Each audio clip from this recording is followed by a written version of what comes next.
Вдоль тропинки по улице Мальсагова можно встретить не только разнообразие деревьев, но и трансформаторов, которые не только не радуют глаз, но и настораживают местных жителей. Ведь некоторые из них не огорожены и не отвечают правилам безопасности. Конечно, надо их закрыть, чтобы детям было безопасно, в школу ходить, приходить.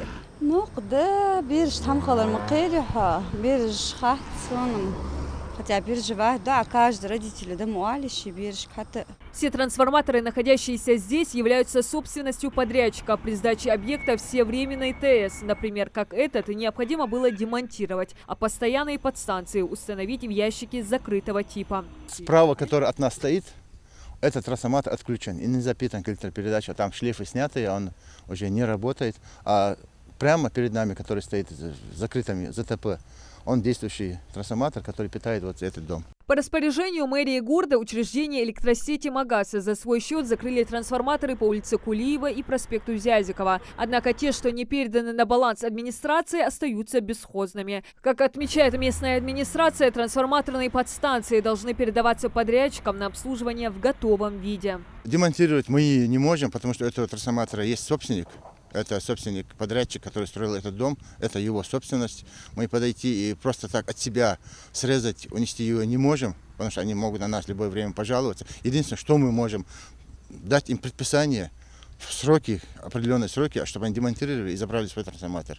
Потому что так как строительство уже закончено на этом участке. А эта временная схема электроснабжения подает электроэнергию в дом номер 63 по улице Мальсагова. Была установлена подрядчиком еще во время строительства. Согласно закону, еще до сдачи объекта этот трансформатор необходимо было демонтировать, а на его месте установить трансформатор закрытого типа. Признаются, во время строительства дома он еще был огорожен, однако с момента сдачи объекта, а это уже 2 года, стоит в открытом доступе. С просьбой закрыть вопрос к подрядчику Адаму Картоеву местные власти обращались неоднократно. Только кроме обещаний никаких действий он пока еще не предпринял. Здесь же на месте попытались связаться с застройщиком. Телефонные гудки тоже остались без ответа.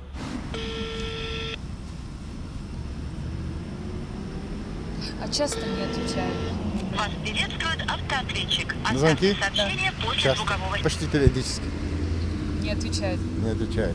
Игнорирует правила безопасности и обращения властей не только этот подрядчик. Каждый год сотрудники электросети «Магаса» отправляют застройщикам письма о необходимости установить трансформаторные подстанции в ящике закрытого типа. Жители некоторых районов «Магаса» часто жалуются на низкое напряжение и не догадываются, что причина кроется во временных схемах электроподачи, которые подрядная организация вправе устанавливать только на время строительства объекта. А так выглядит электроподстанция, которая отвечает правилам безопасности, позволила бы обеспечить электроэнергией весь 7-й микрорайон. Правда, пока она не работает. И такие можно встретить и в других микрорайонах Магаса.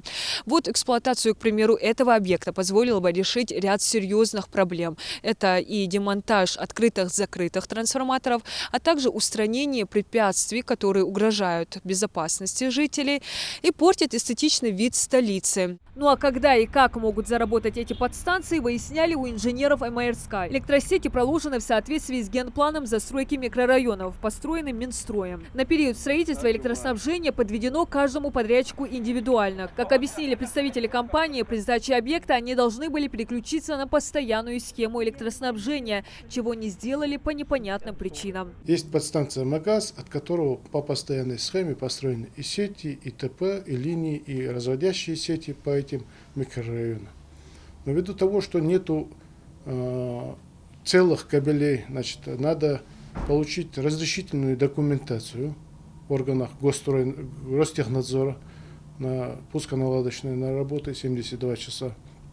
Эту работу надо реанимировать и сделать. Это все надо ломать, выкапывать кабели, делать эти кабели, вставлять муфты, убирать обрывы кабельных линий, прозванивать каждый кабель. В общем, так получилось, что дома сданы, а коммуникации не введены в эксплуатацию. Чтобы закрыть этот вопрос и подстанции заработали должным образом, придется провести большой фронт работ Минстрою совместно с Ростехнадзором и администрацией. Ну а пока местные жители вынуждены подвергаться риску из-за халатности и безответственности подрядчиков. Теперь важно, чтобы открытые трансформаторы хотя бы огородили и не угрожали безопасности детей. Диана Дударова, Магомед Дидигов, Новости 24.